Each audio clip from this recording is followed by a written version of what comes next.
சென்னை காமராஜர் சாலை உள்ளிட்ட பகுதிகளில் விட்டு லேசான மழை பெய்து வருகிறது. இது குறித்த மேலும் விவரங்களை எமது செய்தியாளர் ராஜேஷ் வழங்கிட கேட்கலாம். ராஜேஷ் வணக்கம். மேலும் விவரம். வணக்கம். சென்னை காமராஜர் சாலை, தலைமைச் செயலகம் சுற்று வட்டாரங்கள், திருவல்லிக்கேணி ஆகிய பகுதிகளில் 11 மணியிலிருந்து விட்டு லேசாக மழை பெய்து வருகின்றது.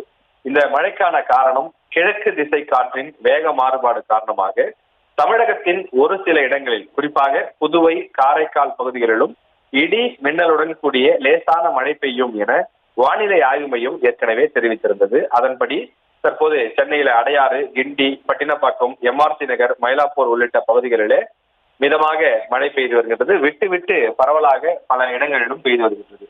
குறிப்பாக அடுத்த 4 நாட்களுக்கு கடலோர மாவட்டங்களிலே கனமழை பெய்வதற்கான வாய்ப்பு இருப்பதாக வானிலை ஆய்வு மையம் எச்சரிக்கை விடுத்திருக்கிறது.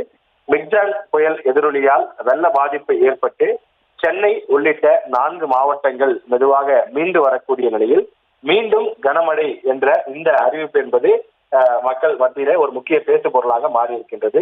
ஆனால் மிகப்பெரிய ஒரு மழையாக இருக்காது, பரவலாக சில இடங்களில் கனமழை பெய்யும் என்று அந்த வானிலை ஆய்வு மையத்தினுடைய அறிவிப்பு வெளியிடப்பட்டிருக்கின்றது.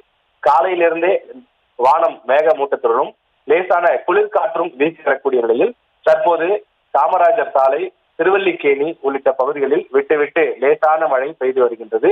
இதே போன்ற நிலை அடுத்த 2 நாட்களுக்கு இருக்கும் எனவும் வானிலை ஆய்வு மையம் தெரிவித்துள்ளது. செய்திகளை உடனுக்குடனும் துல்லியமாகவும் தெரிந்து கொள்ள சப்ஸ்கிரைப் பண்ணுங்க.